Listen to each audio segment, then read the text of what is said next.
This aircraft is the most advanced of its breed. Built around a first look, first shot, first kill ethos, it is all set to become the air-dominant stealth fighter of the 21st century. The Raptor is a killing machine, just like the name implies. As deadly as it looks, it's even more deadly when it gets out there and does its job. Deadly and undetectable at long range, this breathtaking fifth-generation fighter blends unmatched dogfighting with precision strike ground attack capabilities. You literally are able to swim through the sharks, and the sharks never see you and never know you're there. And at any point in time, you can reach out and touch them with deadly force. Capable of super cruise and packing a deadly array of state-of-the-art missile systems, this stealth jet of the new millennium can intercept and strike any target with near impunity. They die. They die without knowing where the Raptors are. They die without knowing that they were targeted. They die wholesale. Now, using unique footage, we'll take you on an all-access tour of America's newest superweapon, the F-22 Raptor.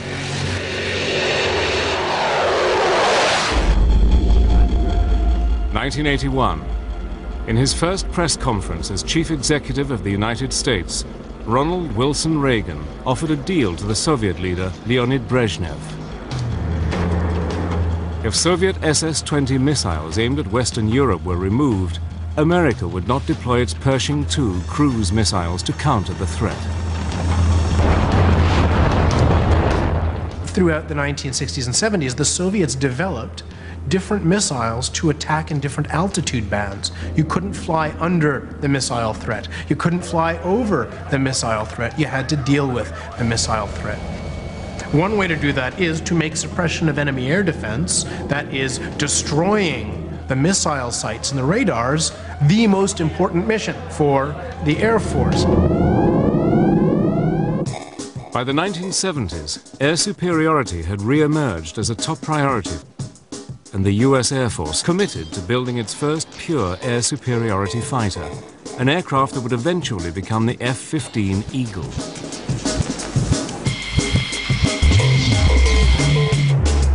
But just as F-15s became operational in 1978, alarming new evidence suggested that the new fighter's superiority might only be temporary. US reconnaissance satellites passing over a Soviet flight test center north of Moscow discover new Soviet fighters being tested. One was the agile fighter, the Mikoyan MiG-29, but the other came as a huge shock to Western analysts.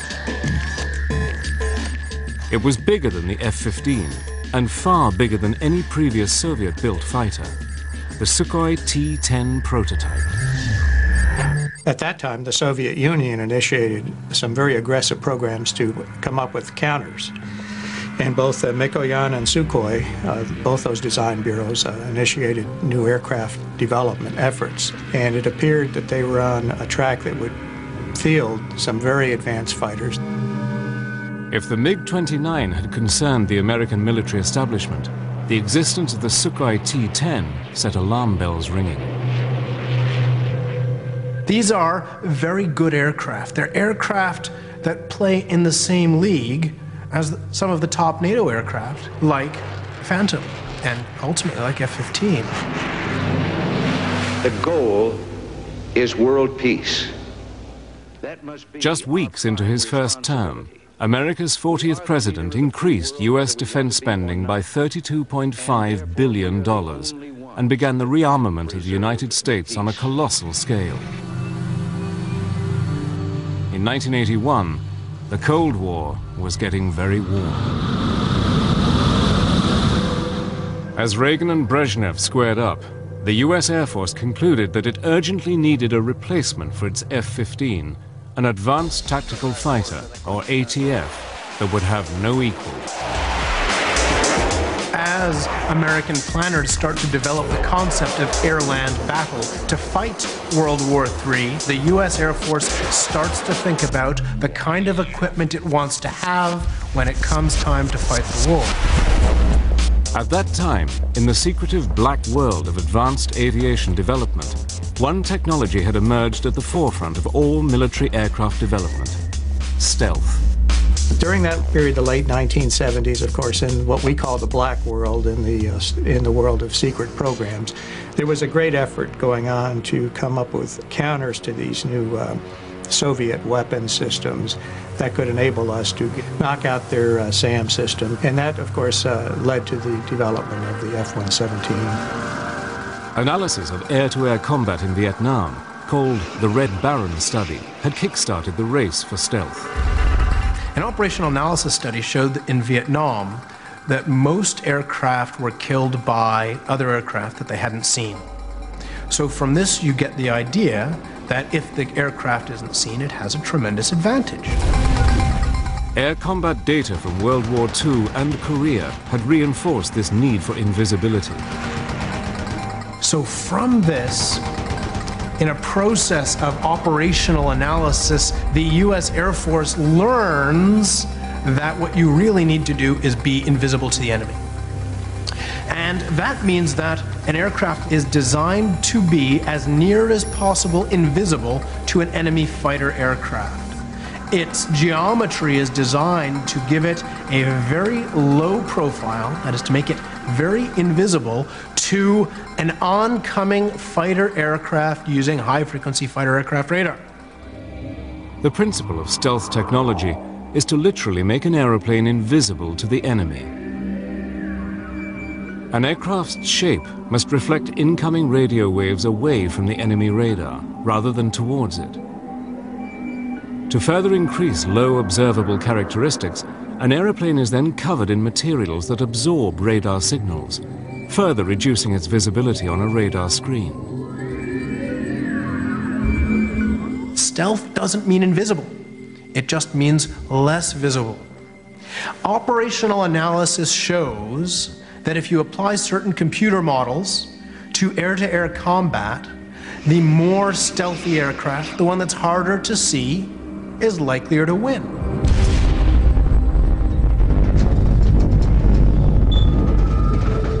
Leading the way in stealth technology was Lockheed's Skunk Works.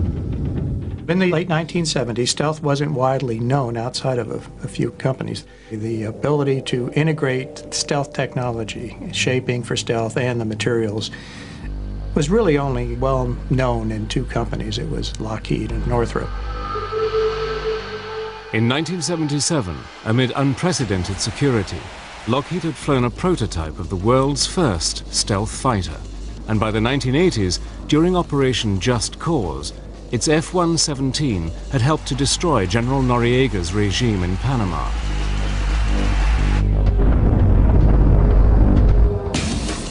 Now, the US Air Force decided that any new fighter must incorporate stealth technology and identified two other areas in which a future air superiority fighter should excel.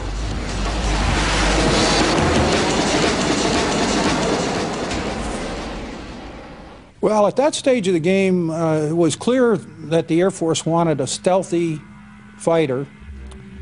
It was also clear that they wanted an airplane that would supercruise, in other words, run supersonically without lighting off the afterburners.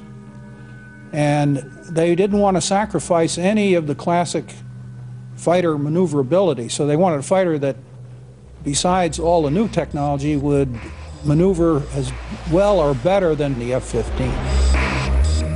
In October 1982, representatives from fighter manufacturers met with the US Air Force and began to identify the specific must-haves for the new fighter. At the time, there were 8 contractors that built combat aircraft in the States. 7 of those responded to our requests for proposals. From that period of 1983 to 85 or 86 was a process of refinement, narrowing down the specific parameters. It must be a supersonic cruise aircraft with a combat radius of 700 to 900 miles with reduced observables if possible. The aircraft would have to be able to operate on a 2,000-foot runway and must be easier to maintain than an F-15. The challenge had been issued. Now it was up to the finest aviation manufacturers in the world to respond. I'm a village optimist, and I have to say that the requirements were very demanding, but I didn't have any strong feeling that we couldn't do this. The Advanced Tactical Fighter program was about to begin, and the Raptor, America's fifth-generation fighter, was about to be hatched.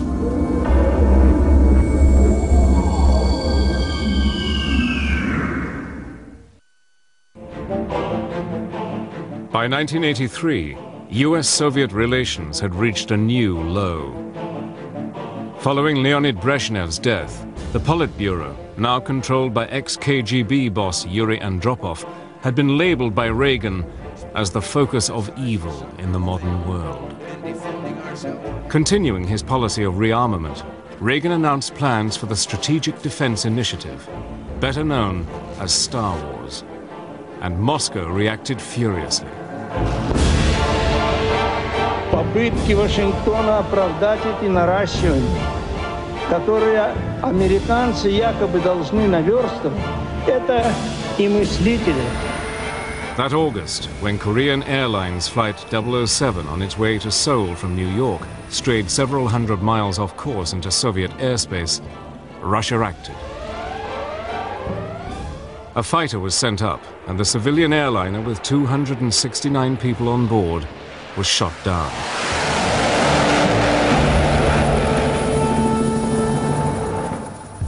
The shooting down of KAL 007 sent shockwaves around the world, straining international relations almost to breaking point. What can we think of a regime that so broadly trumpets its vision of peace and global disarmament, and yet so callously and quickly commits a terrorist act to sacrifice the lives of innocent human beings?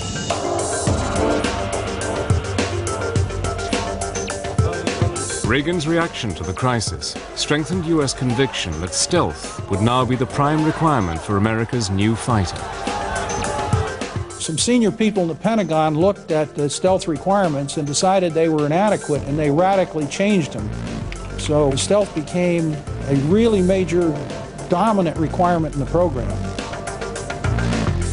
In this politically charged climate, the US Air Force created its Advanced Tactical Fighter, or ATF, System Program Office.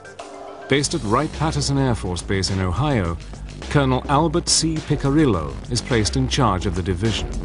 One of the things we really wanted was the ability to leverage stealth in a high-performance fighter. And we also wanted this high-performance fighter to still be capable of good close-in, within visual range maneuvering capability. In fact, we wanted more than just existing capability in some areas. The manufacturers are invited to submit concepts for an aircraft with an operational radius of 800 miles, enough to allow it to operate over the entire central region of Europe from bases in central England. It should have low observable characteristics and be able to cruise at Mach 1.5 for an astonishing 600 miles. We weren't building an airplane for the 1990s, although that was what we were trying to do. We were really building a fighter for the 21st century that could take on all of the advanced threats that the Soviet Union was likely to throw at us. All of the teams would have their work cut out for them, but importantly, the military added another complicating factor. At the end of the concept demonstration phase, the decision was made by the Air Force to launch a demonstration validation phase of the program that would involve building 2 flight demonstrators, YF-type airplanes, that would then be evaluated. They didn't have to have full armament, they didn't have to have avionics, they didn't have to have stealth coatings, but essentially they were going to go out and show us what you can do. But building prototype aircraft is expensive, and no one manufacturer could afford it on their own. They all know that they must invest so much money in developing that if they don't get the contract, they're going to be so out of pocket, it's going to hurt the company badly.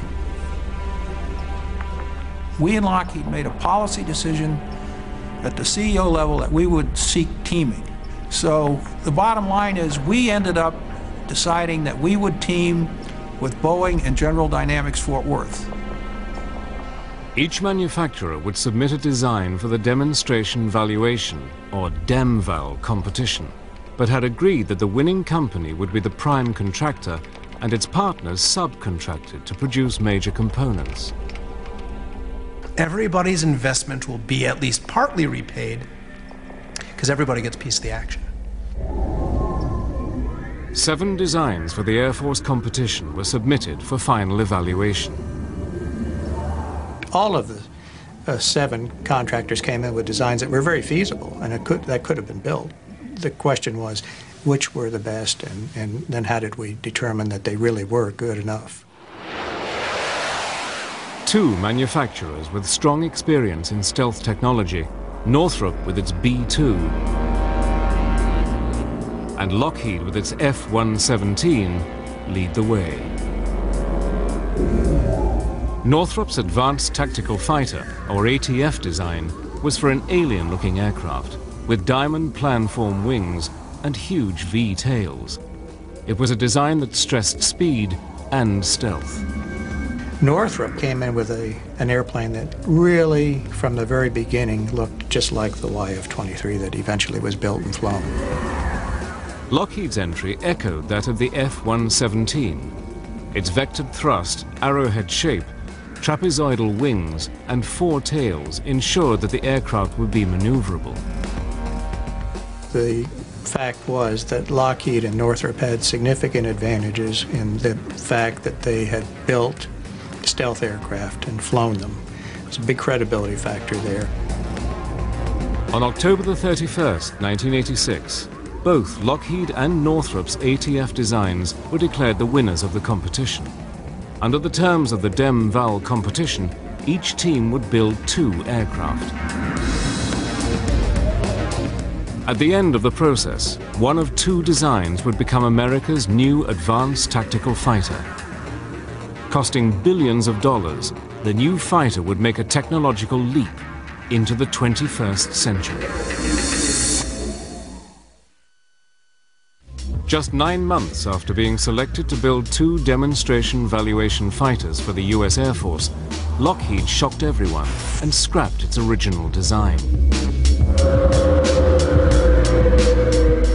In July of '87, we looked at our design at that time, and we looked at what we thought it would weigh and how it would perform. And with no input from the Air Force, we decided to start over. So between July 13th of '87 and mid-October that year, basically that's where the F-22 came into the world. In a hectic 3-month process, with help from its partners, Lockheed produced a completely different configuration, with a clipped delta wing. We changed to clipped diamond wings, which gave us almost the same aerodynamic performance, but a lot lower structural weight. We did the same thing with the trapezoidal horizontal tails, and the same thing with the verticals. Over the next 4 years, at a cost of just over $2 billion, America's tactical fighter competition became the largest program of its kind.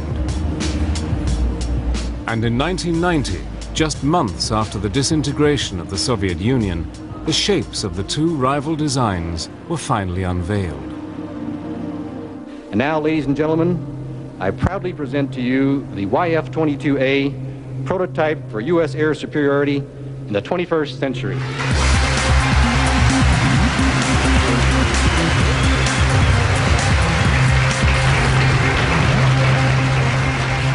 On behalf of the entire team, I am honored to present the YF-23.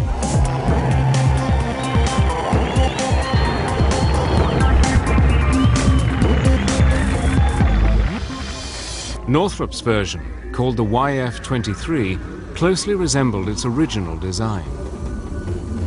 Well, it was a most unusual looking aircraft, very futuristic. It had twin V-tails as opposed to what we call a cruciform, twin verticals and twin horizontals.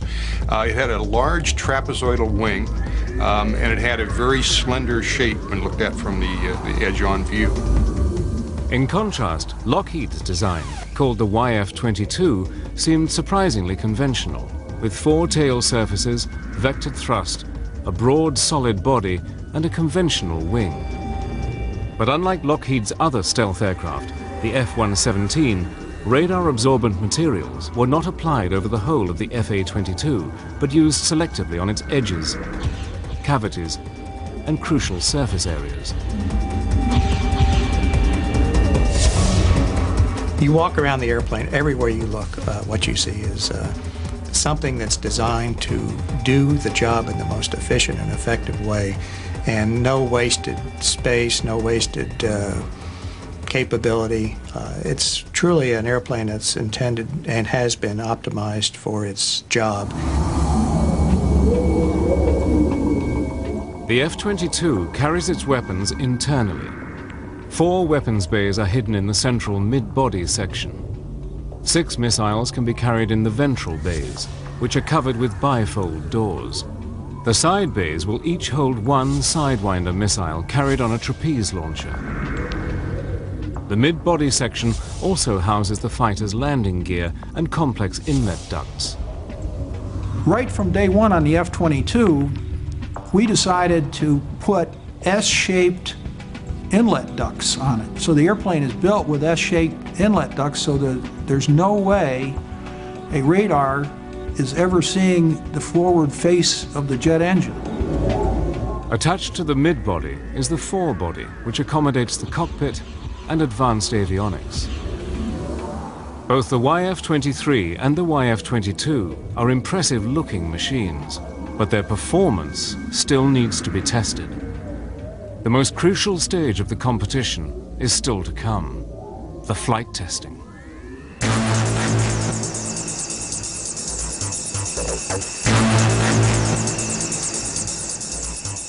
Northrop was first in the air. In August 1990, flown by Paul Metz, the YF-23 got airborne.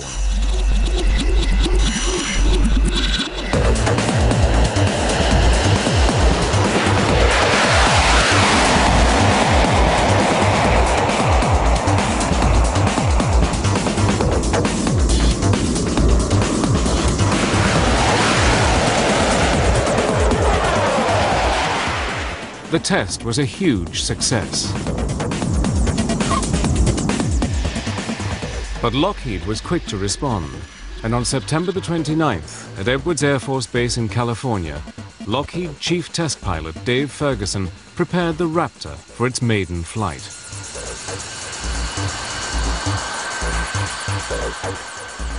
I pulled on the runway and looked down the runway. It was just a feeling of really relief and that we're going to do it. And I ran the airplane up to 80% military power. And the acceleration was just amazing. I mean, it was like an F-15 in full afterburning.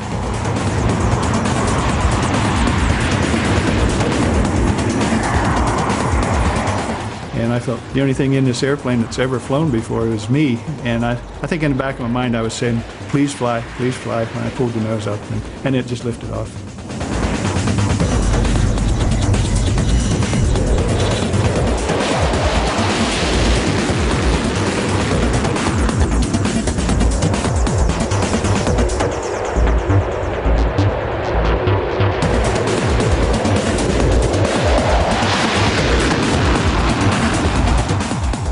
I was fully aware we had a wonderful flying airplane, and the handling qualities in the takeoff and landing, or power approach as we call it, were just absolutely superb. When I landed and Sherm met me at the airplane, I said, hey boss, we really have a winner here.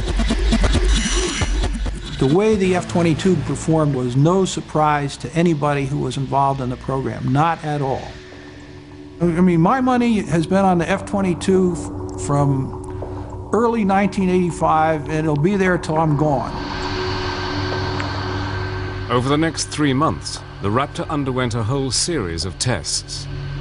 The Air Force required both teams to give them performance projections, and then they were going to actually compare that with what the airplanes actually did in flight, subsonic, supersonic, at different altitudes, and so forth.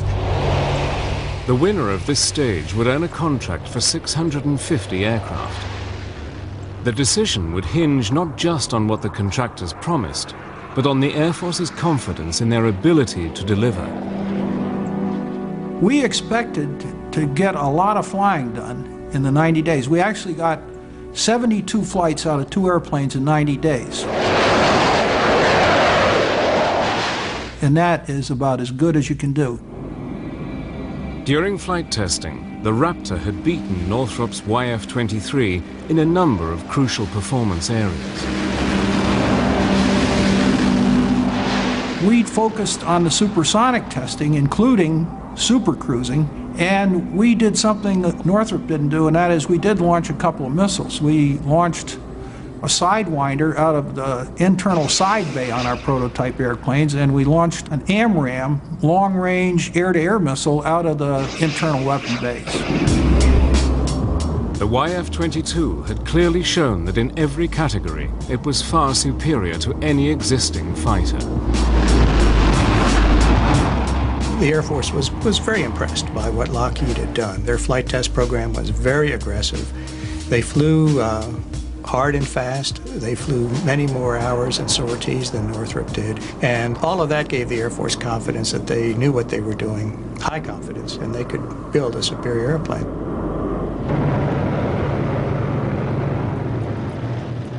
But it would be events in 1991 that would carve out the Raptor's future.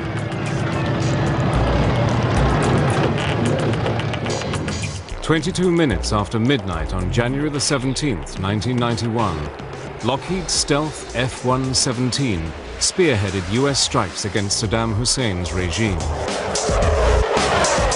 The performance of Lockheed's stealth bombers during Operation Desert Storm would give the company and its aircraft some priceless publicity. I think clearly Lockheed was benefited in 1991 by the Gulf War, where the F-117 was a star performer. And there were skeptics of stealth, even as late as that.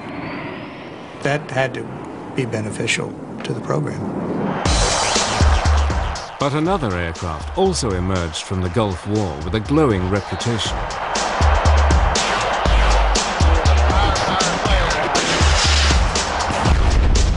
The F-15, the aircraft destined to be replaced by the ATF, had emphatically confirmed its status as the foremost air superiority fighter in the world. Now it appeared that the need for an advanced stealthy fighter, the F-22, might be totally unfounded. See, it's not like the F-15 wasn't any good. It's a good aircraft. It's still a good aircraft. It will be a good aircraft for years to come. You could even just tool up the factory and keep building new F-15s. Why not? Hey, I'm going to bring him up now. But not everyone agrees. The big weakness in their argument is they are making a statement about world conditions today and what the threats are today. The real issue is what capability you want for 2025 or 2030. The people who say you don't need this, they think the world is not going to change in the next 20 years. And that is a hell of an assertion. By April 1991, bogged down by the F-15 debate, the US Air Force prepares to announce the winner of the Advanced Tactical Fighter contract. But would the Raptor emerge from the controversy unscathed?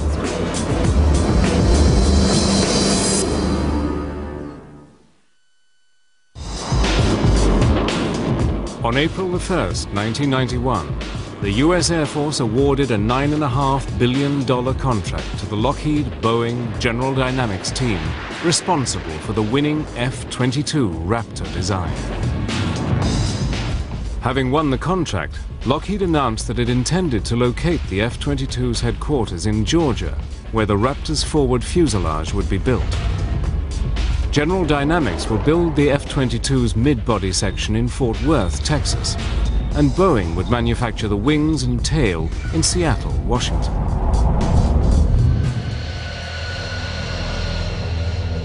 But just 8 months after the contract was awarded, the program hit its first major snag. We lost one of the YF-22s. Fortunately, the test pilot, who's a good friend of mine then and now, walked away unharmed. During preliminary testing, the unthinkable happened. a YF-22 flown by Tom Morgenfeld crashed just after takeoff. As this unique footage shows, the aircraft's thrust vectoring system forces it to belly land on the runway. A key element of the Raptor's design, thrust vectoring uses movable exhaust nozzles to alter the angle of thrust from the two Pratt & Whitney engines. As the Raptor makes its low-level flyby, Tom Morgenfeld keeps the stick forward to keep the nose down. But as the landing gear is retracted, the thrust vectoring engages and pushes the aircraft towards the tarmac. As the pilot struggles to correct this change in direction, the Raptor seesaws. The fundamental error there had nothing to do with the airplane. It had to do with the fact that you don't fly a green airplane and fly it at low speeds, at low altitudes. The cause of that accident was stupidity on the part of the management. It had nothing to do with technology. Despite the loss of the stealth aircraft, the program had achieved its major goals. 10 million man-hours of analysis, 4,000 hours of radar testing, and hundreds of hours of flight testing had gone into the development of the aircraft, even before construction was given the go-ahead.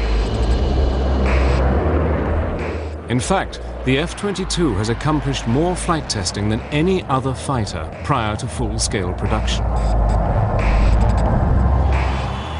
The first FA-22 built for the US Air Force was unveiled in a ceremony on April the 9th, 1997, at the company's headquarters in Marietta, Georgia.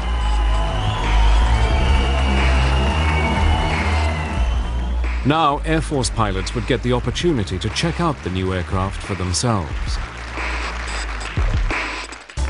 I would call the Raptor the Miss America of all aircraft. It's got the talent, it's got the bikini contest won, it's beautiful, it's got all the capabilities. It really wins the show in every aspect. The airplane is eye-watering.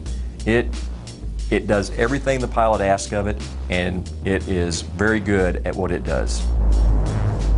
First flown by the Air Force in 1997, pilots at Edwards Air Force Base have surpassed 2,000 flight test hours in more than 900 missions.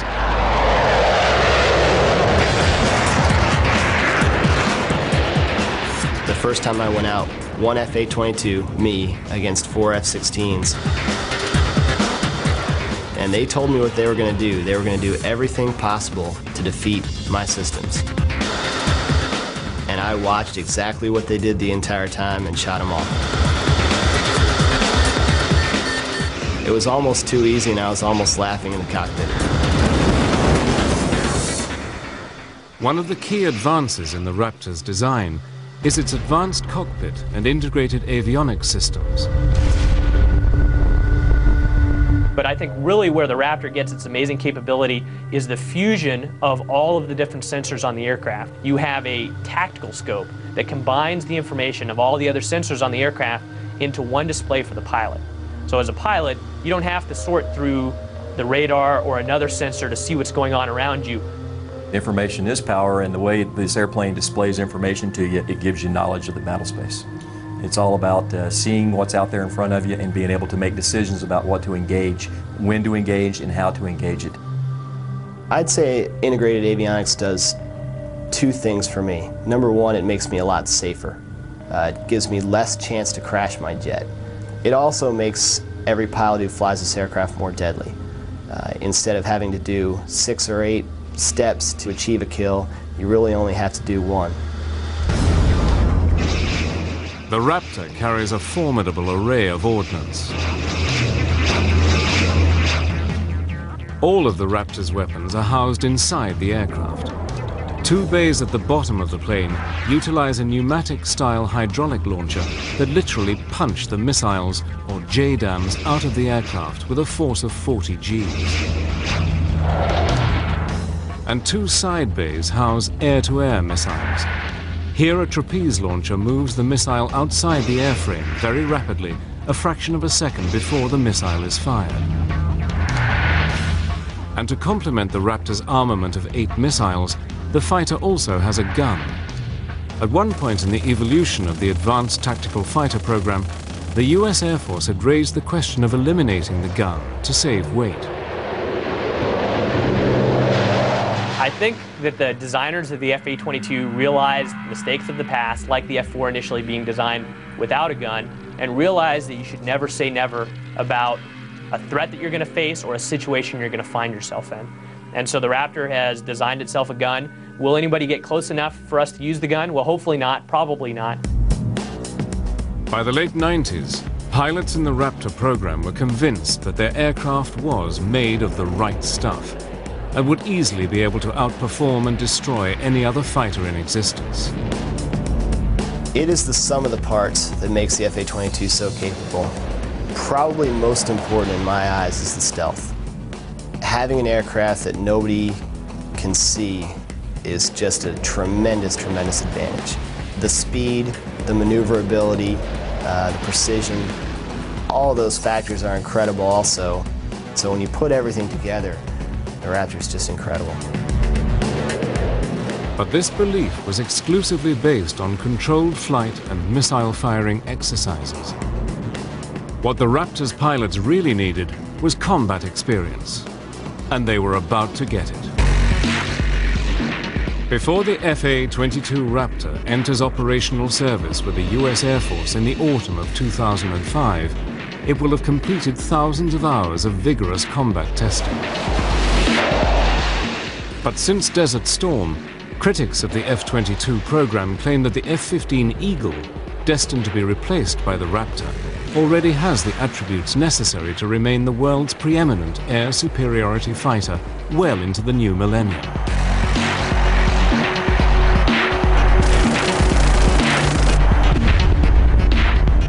It is a view dismissed by the US Air Force.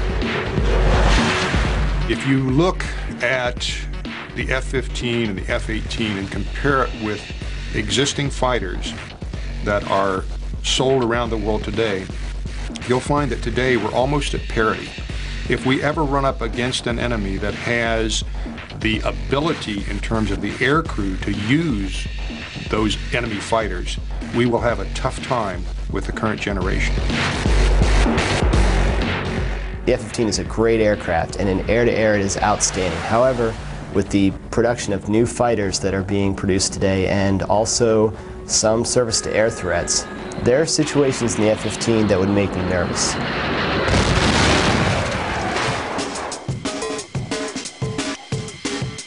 In March 2003, supporters of the F-15 got the opportunity to see whether or not the Eagle was still the best fighter in the sky.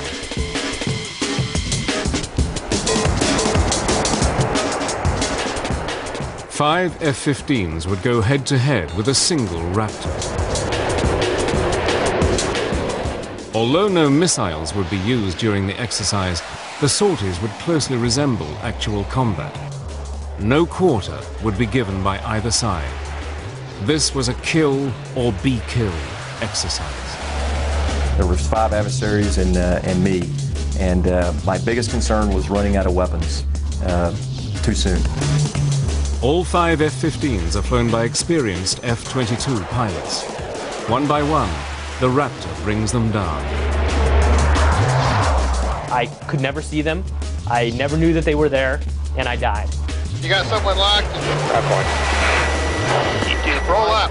I could hear him on the radio calling his simulated missile shots, Fox 2, and knowing that this was getting really unnerving because I could also tell his range was closing rapidly on me. There, 17,000, splash, splash. I don't think anybody ever saw me the entire time that while we were out in the airspace. Bandit, bandit. Fox.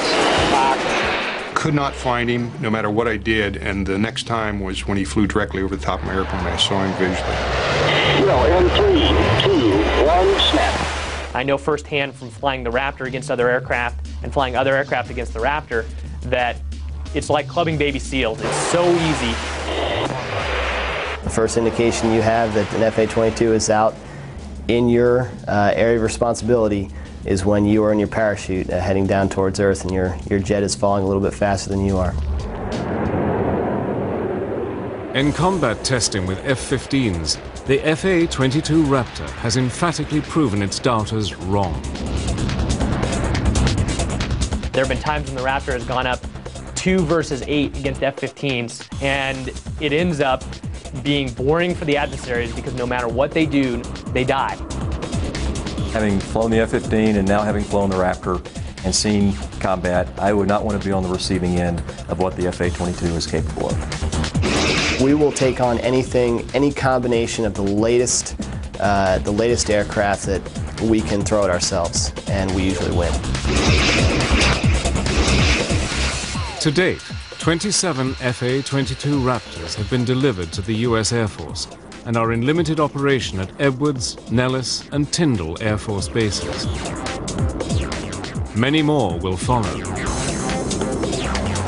The Air Force has agreed to a final production run of almost 300 aircraft. I think 300 F-22s will tip the scales of any conflict in our favor. I think that any country who sees 300 F-22s flying towards it has got to get a little nervous. Lockheed expects that a full production rate of 60 aircraft per year will have been achieved by the end of 2004. And with components and parts coming from 46 congressional states, the F-22 is truly a national effort. Costing a massive $93 million each, the Raptor is certainly the world's most expensive fighter aircraft, but for many, it is money well spent. Yeah, this is something special. This was not like an F-15 on steroids or an F-16 on steroids. This was the real thing with a leap of technology that's orders of magnitude better than what we have now. The interesting thing about the F-22, though, is it is a fixed volume with an infinitely increasing ability in terms of its computer capabilities. If you think about the airplane, it has fixed holes in the sides of the fuselage where computers sit today. In the future, there will be more computer capacity that requires less power going in that same physical hole. So the F-22, over the course of its life, will only become a more and more flexible and more potent machine as computer capacity increases. America's F-22 Raptor was created out of the Cold War fear that Russian-made fighters would sweep aside the F-15. But the world has changed since the frigid days of the Cold War. The Soviet Union no longer exists, and the F-15 has more than earned the fear and respect it commands as the current frontline fighter for the U.S. Air Force. But the Raptor, Lockheed's F-22, looks all set to carry U.S. Air Force doctrine well into the 21st century. I'd be terrified to go into the arena with something like that. I really would.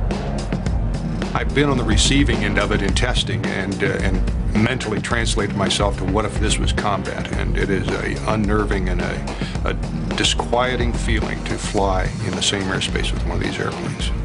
I would say that it's not fair to our enemies or even our own technology to fight against the Raptor, but the goal of war isn't fair, that we don't go into combat because we want a fair fight. We want to win as fast as possible with as little loss of life as possible.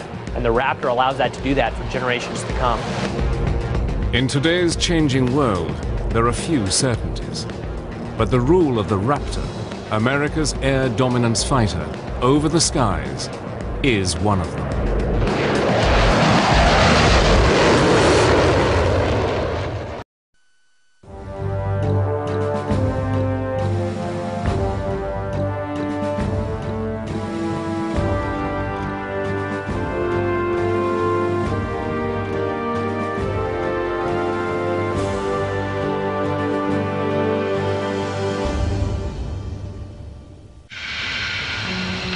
This aircraft is the most advanced of its breed. Built around a first look, first shot, first kill ethos, it is all set to become the air-dominant stealth fighter of the 21st century.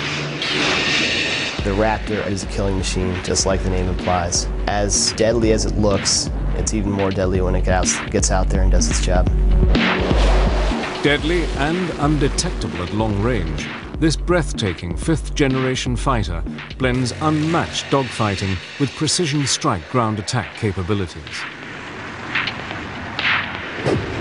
You literally are able to swim through the sharks, and the sharks never see you and never know you're there. And at any point in time, you can reach out and touch them with deadly force.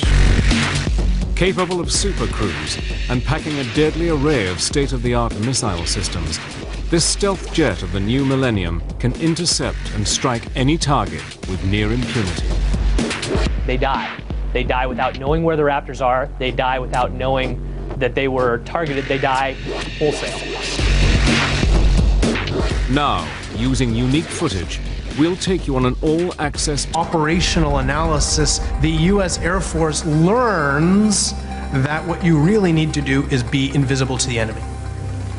And that means that an aircraft is designed to be as near as possible invisible to an enemy fighter aircraft.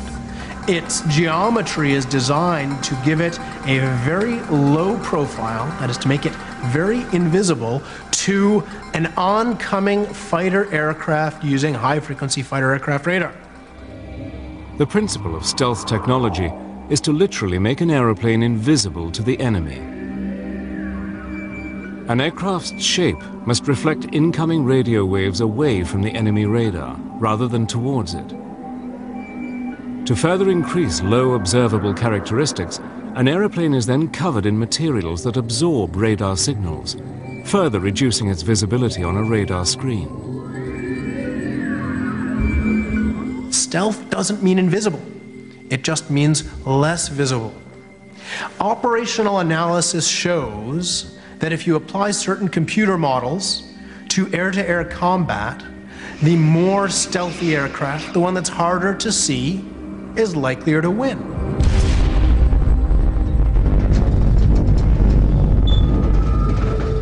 Leading the way in stealth technology was Lockheed's Skunk Works. In the late 1970s, stealth wasn't widely known outside of a few companies. The ability to... Reconnaissance satellites passing over a Soviet flight test center north of Moscow discover new Soviet fighters being tested.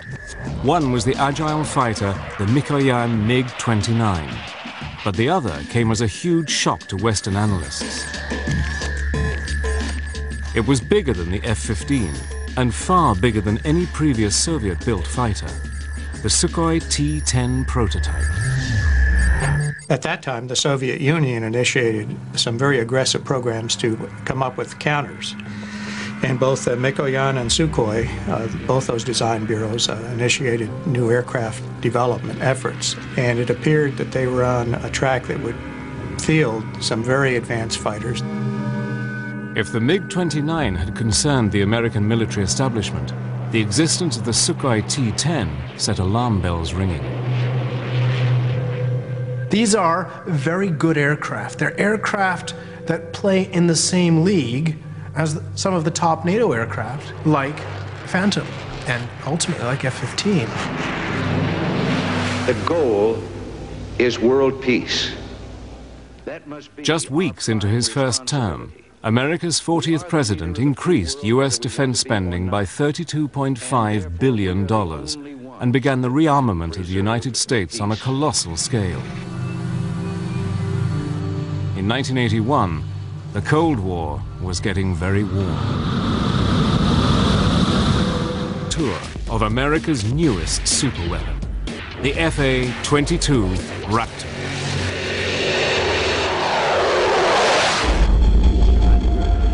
(1981). In his first press conference as chief executive of the United States, Ronald Wilson Reagan offered a deal to the Soviet leader Leonid Brezhnev. If Soviet SS-20 missiles aimed at Western Europe were removed, America would not deploy its Pershing II cruise missiles to counter the threat.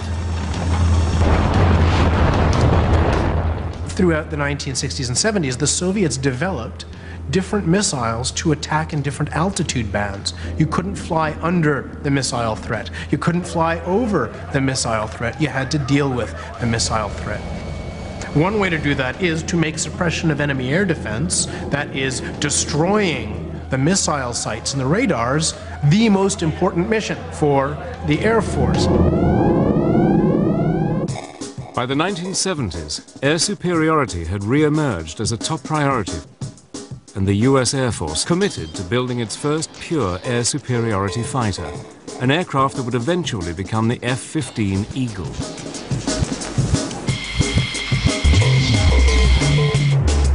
But just as F-15s became operational in 1978, alarming new evidence suggested that the new fighter's superiority might only be temporary. As Reagan and Brezhnev squared up, the US Air Force concluded that it urgently needed a replacement for its F-15, an advanced tactical fighter, or ATF, that would have no equal. As American planners start to develop the concept of air-land battle to fight World War III, the US Air Force starts to think about the kind of equipment it wants to have when it comes time to fight the war. At that time, in the secretive black world of advanced aviation development, one technology had emerged at the forefront of all military aircraft development: stealth. During that period, the late 1970s, of course, in what we call the black world, in the world of secret programs, there was a great effort going on to come up with counters to these new Soviet weapon systems that could enable us to knock out their SAM system. And that, of course, led to the development of the F-117. Analysis of air-to-air combat in Vietnam, called the Red Baron study, had kick-started the race for stealth. An operational analysis study showed that in Vietnam that most aircraft were killed by other aircraft that they hadn't seen. So from this you get the idea that if the aircraft isn't seen, it has a tremendous advantage. Air combat data from World War II and Korea had reinforced this need for invisibility. So from this, in a process of